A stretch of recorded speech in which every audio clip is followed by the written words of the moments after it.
I'm back. That was all Michael Jordan had to say to completely change the landscape of the basketball world. Jordan was done playing baseball. The Chicago Bulls had their superstar back. However, while Jordan was on the diamond, Nike had no clue what to do. They thought Jordan Brand was done for good. But on March 18th of 1995, the infamous fax would come through. I'm back. A single fax would send shockwaves through the NBA, and the very next day, Mike would make his return against the Reggie Miller-led Indiana Pacers. Unfortunately, MJ's first game back would end up in a loss. He would put up 19 points, 6 rebounds, and 6 assists. Not the best stat line of his career. But the real question for us sneaker enthusiasts is, what shoes was he wearing for his big return? That sneaker, my friends, was the Air Jordan 10.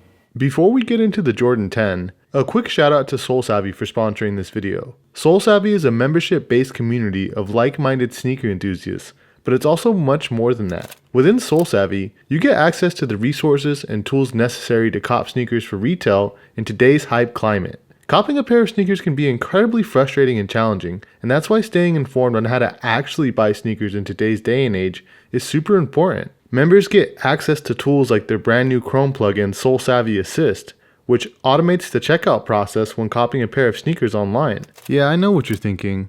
Sounds like a bot, right? Actually, bots are actually really complicated to use. SoulSavvy has simplified this process. Essentially, they've taken all the best parts of a bot and made them ethical and accessible to the everyday sneakerhead like you and I. So the next time you're looking to cop a pair of sneakers for retail, give yourself a real at-bat by joining SoulSavvy using the link in our description. Thanks, SoulSavvy. Alright guys, back to the video. The Air Jordan 10 is a peculiar shoe in Michael Jordan's timeline. The legendary sneaker designer Tinker Hatfield would be designing the shoe yet again, but Jordan was absent for most of the process. The Jordan 10 was designed during a time when Michael Jordan was playing baseball and not basketball. How do you make a basketball shoe for the greatest basketball player of all time who was busy playing baseball? Tinker and the Jordan Brand team really thought that Michael Jordan was done playing basketball. Like, for real, the iconic Air Jordan line as we know it today was supposed to stop with the Air Jordan 10. Design-wise, the shoe played it more safe. It was more focused on being familiar and classic. Drawing inspiration from Michael's career rather than being risky and innovative like previous models, the Air Jordan 10 consisted of traditional materials like leathers and suedes, and some performance features that are not that exciting, like a Phylon midsole with a full-length air unit. One of the design features that was carried over from the Jordan 9 was the speed lace system, a performance feature that was designed to be able to just pull the top of the laces and be able to tighten it all the way down the shoe. On the 9, it was implemented with plastic pieces the laces would go through, but on the Jordan 10, it was much more incorporated into the design by having the laces run through the stripes on the upper, a design feature that would make its way to the Jordan 11 as well. And then there's the outsole, arguably one of the most iconic outsoles in the history of the Jordan line. Like I said before, Tinker and the Jordan team thought he was done for. This forced them to reflect on a basketball career that in their minds was finished. The outsole of the Air Jordan 10 lists an accomplishment for every year Jordan was in the league. His 85 Rookie of the Year award, the time he dropped 63 points in 1986, 87, his first scoring title, 1988, the slam dunk champ, 1989, all defense, 1990, scoring a career high of 69 points. A tribute to his three-peat with each MVP and championship victory for 91, 92, and 93. All of that leading up to an inscription of 94 Beyond. I've never understood what 94 Beyond meant, but I'd love to hear what you think. Leave it in the comments down below. Also, if you're enjoying this video, please give it a like. It would really help us out.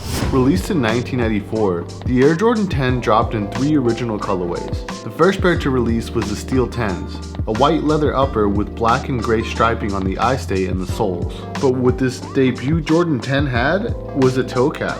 You see, Michael Jordan had no input on the Jordan 10. He was busy playing baseball. And once he saw the toe cap, he absolutely hated it. It was impossible to change it at that point, but Michael Jordan would order that going forward, the toe cap would be removed, giving the shoe a more streamlined and uniform upper. 2 other pairs released in 1994 alongside the Steels. The Shadows, which featured a dark gray, almost black suede upper and a black leather eye stay. And then of course, there was the Powder Blues, white leather upper with black eye stays, and an almost Carolina blue liner and outsole detailing.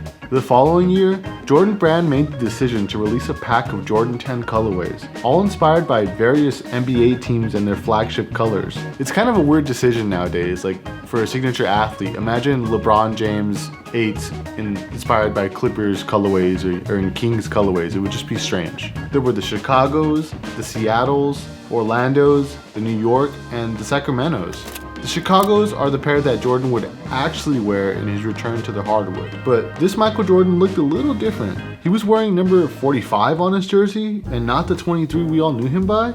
You see, Michael Jordan came out of retirement with a new number because he felt the number 23 was special, and it was tied to a time when his father was still alive and watched him play. I didn't want to wear 23 because I knew my father wasn't there to watch me, and I felt like it was a new beginning, and 45 was my first number when I was playing in high school.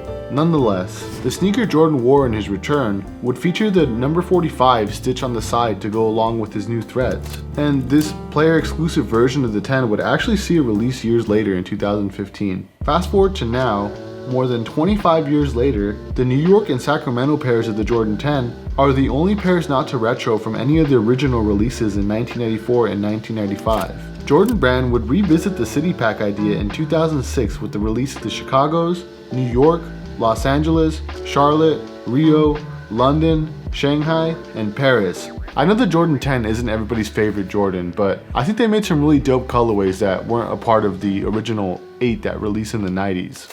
Some of my favorites include the Cherries, the Dorenbeckers, and the Lennons. There are also a lot of cool sample pairs that were made, including the Rainbow Pack, the Georgetowns, History of Flights, and the Pantones. I personally think it's a beautiful silhouette. Strangely, where we would see the Jordan 10 actually get the love it deserves is on the football field. Numerous football players would also get their own PE just in cleat form. For some reason, it's super popular in the NFL, and I really don't know why.